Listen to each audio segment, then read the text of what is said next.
देखो ये जो एक्सरसाइज है 9.1 उसका बहुत ही ज़्यादा इंपॉर्टेंट सवाल है ये वाला। क्वेश्चन नंबर 6 क्या कह रहा है? क्वेश्चन नंबर 6 में बड़े ही ध्यान समझना।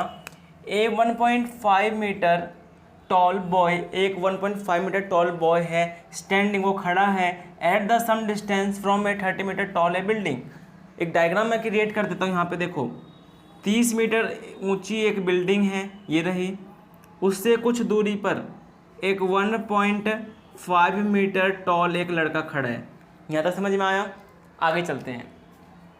Building, the angle of elevation, जो एंगल ऑफ एलिवेशन बन रहा है फ्रॉम हिज आइज, उसकी आंखों से, यहाँ से to the top of the building, building के टॉप पे, ये रहा बिल्डिंग, बिल्डिंग के टॉप पे एंगल ऑफ एलिवेशन बन रहा है। ठीक है, कितना डिग्री? 30 डिग्री का। और आगे देखो क्या कह रहे हैं, and 60 degree as he walk toward the building. 60 degree का एंगल कब बन रहा है? जब वो बिल्डिंग की तरफ थोड़ा सा आगे बढ़ रहा है। तो मैं ये जो लड़का यहाँ पे खड़ा है, वो लड़का थोड़ा सा आगे बढ़ता है बिल्डिंग की तरफ, मान लो यहाँ पे आ गया, और यहाँ से जो इसका एंगल ऑफ एलिवेशन बन रहा है कितने डिग्री का बन रहा है? 60 डिग्री का बन रहा है। हमें निकालना क्या? फाइंड द डिस्टेंस, डिस्टेंस निकालना मतलब दूरी निकालना है। He walk toward the building, building की तरफ वो कितना आगे बढ़ा, मतलब कि हमें यहाँ से यहाँ निकालना है, मतलब कितना निकालना है। तो मैं नेम कर देता हूँ इसको A B C D E F. हमें निकालना क्या है? ई डी हमें निकालना है, ई डी हमें निकालना है। ठीक है, इसके अंदर देखो, अगर ए सी पूरा बिल्डिंग है 30 मीटर का, ए सी पूरा बिल्डिंग 30 मीटर का है, मान लो कि हमें इतना निकालना है, वो इतना जो होगा वो ए बी होगा, और ए बी की अगर मुझे हाइट निकालनी है कितनी आ जाएगी? 30 में से 1.5 माइनस कर दूंगा, 28.5 मीटर आ जाएगा। ये कैसे मैंने किया? देखो ये पूरा 30 है, 30 में से इतना मैंने माइनस कर दिया, मतलब कि बी से लेके सी तक जितना था वो मैंने माइनस कर दिया। बी से लेके सी 1.5 था, क्यों? क्योंकि लड़का अगर यहाँ पे 1.5 है, यहाँ पे भी तो 1.5 ही होगा। ठीक है, तो यहाँ से लेके यहाँ तक 1.5 हुआ, ये टोटल पूरा 30 था, ये निकालना था, तो 30 में से 1.5 हमने क्या कर दिया? माइनस कर दिया। देखो आगे देखते हैं इसके अंदर कौन कौन सा ट्राइंगल है। ए बी डी एक ट्राइंगल है, in triangle A B D, और दूसरा ट्राइंगल क्या बन रहा है? A B C, in triangle A B, sorry C कह रहा हूँ, यहाँ पे ई आएगा, ई है। थीटा इसके लिए 60 डिग्री का है, थीटा इसके लिए 30 डिग्री का है। परपेंडिकुलर इसके लिए 28.5 है, इसके लिए भी परपेंडिकुलर 28.5 होगा।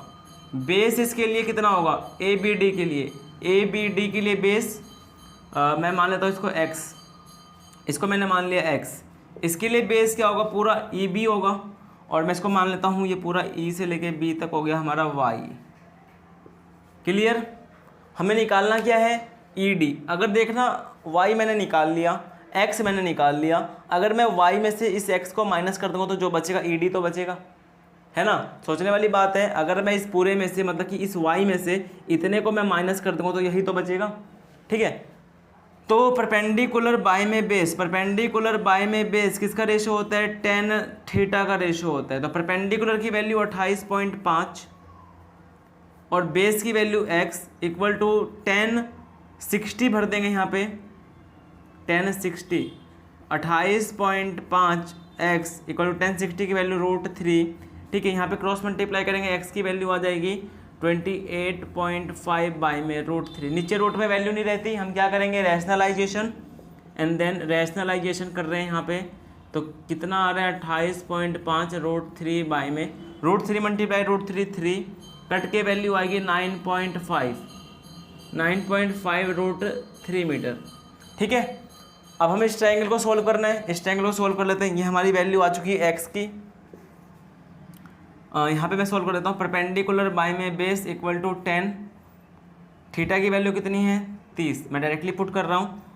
परपेंडिकुलर की वैल्यू है 28.5, बेस की वैल्यू है y, एंड 30 की वैल्यू 1/√3, इसकी वैल्यू आ गई 28.5 √3 इक्वल टू y। ये वैल्यू आ गई y की। हमें निकालना क्या है? E D. ई डी निकालने के लिए, ईडी निकालने के लिए टोटल y में से, मतलब कि इतने में से माइनस कर देंगे इतना, ये x, तो y की वैल्यू यहाँ पे कितनी आई है हमारी? ये रही 28.5 √3 में से माइनस कर देंगे कितना? 9.5 √3, 9.5 √3 3 वैल्यू आएगी, देखो इसमें से इसको माइनस करो, 19 आ जाएगा, √3 का √3 मीटर। मतलब कि जो लड़का है वो इतना डिस्टेंस कवर करता है, बिल्डिंग की तरफ चलता है इतना। ठीक है, उम्मीद करता हूँ आपको समझ में आ गया होगा। चलते हैं अगले क्वेश्चन की तरफ। बहुत ही सिंपल सा इजी सा क्वेश्चन है और बहुत ही ज़्यादा इंपॉर्टेंट है। तो इस सवाल में क्या कह रहे हैं, देखो क्वेश्चन नंबर 7 है ये। फ्रॉम ए पॉइंट, एक पॉइंट से ऑन द ग्राउंड, ग्राउंड पर, of an angle of elevation of bottom and the top of a transmission tower fixed at a top of a 20 metre high building. देखो एक 20 metre का एक high building है और उस building के ऊपर एक ट्रांसमिशन टावर लगा दिया गया है।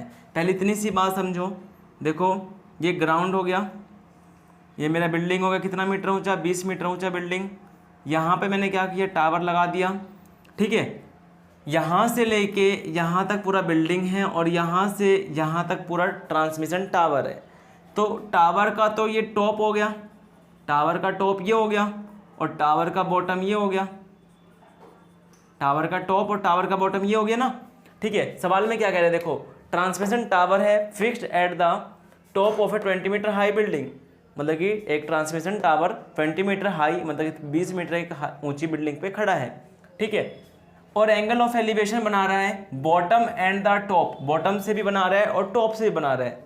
तो बॉटम का मतलब ये रहा, यहाँ से ग्राउंड के ऊपर एक पॉइंट है यहाँ पर, तो यहाँ से एंगल ऑफ एलिवेशन बन रहा है और एक टावर के टॉप से भी एंगल ऑफ एलिवेशन बन रहा है। कितने कितने डिग्री का, पहले 45 डिग्री का बोला, मतलब कि बॉटम से तो 45 बनेगा। ठीक है, और इसके टॉप से 60 डिग्री का एंगल बनेगा। क्योंकि देखो पता कैसे चला है, पहले बॉटम बोला तो पहले वाला एंगल बॉटम के लिए, बाद में टॉप बोला तो बाद में टॉप के लिए रिस्पेक्टिवली। इसलिए तो बोला इसने कि दोनों का दे रखा है इसने, ये टॉप का है और ये बॉटम का है। हमें निकालना क्या है, हाइट ऑफ द टावर।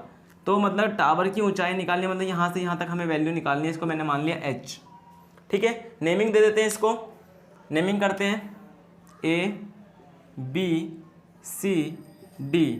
अच्छा, BC क्या है, 20 मीटर है। क्या चीज़ है ये, टावर है, सॉरी बिल्डिंग है।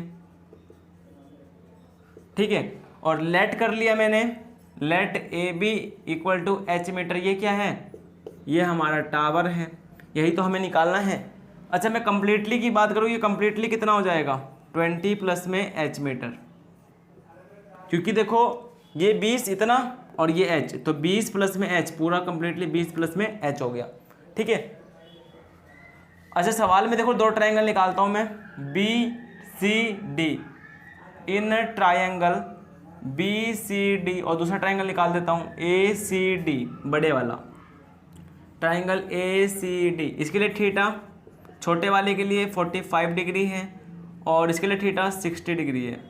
बेस की मैं बात करूँ, इसके लिए बेस जो होगा वो DC हो जाएगा, यहाँ से यहाँ तक बेस। परपेंडिकुलर कितना हो जाएगा छोटे वाले के लिए, छोटे वाले ट्रायंगल के लिए परपेंडिकुलर BC हो जाएगा और इसकी वैल्यू है 20 मीटर।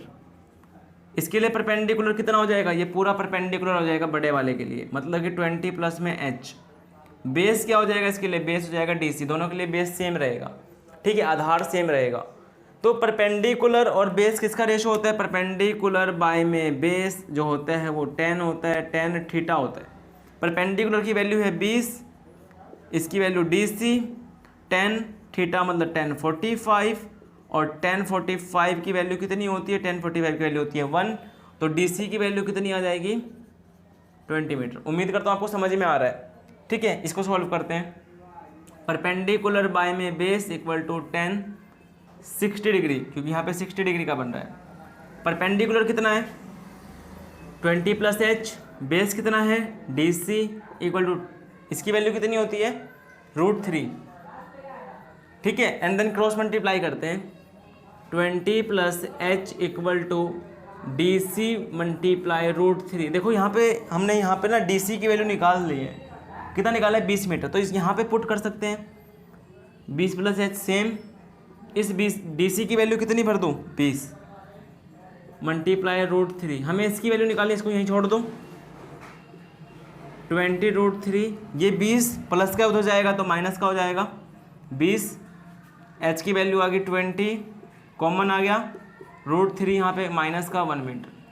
ठीक है, यहाँ पे क्या आ गया 20 कॉमन √3, यहाँ पे इसको लिख सकते हैं 20 × 1, 20 कॉमन आ चुका है, यहाँ पे 1 रह गया तो ब्रैकेट के अंदर 1, ये हमारा क्या आ गया, हाइट ऑफ द टावर आ गया। ठीक है, उम्मीद करता हूँ आपको समझ में आया।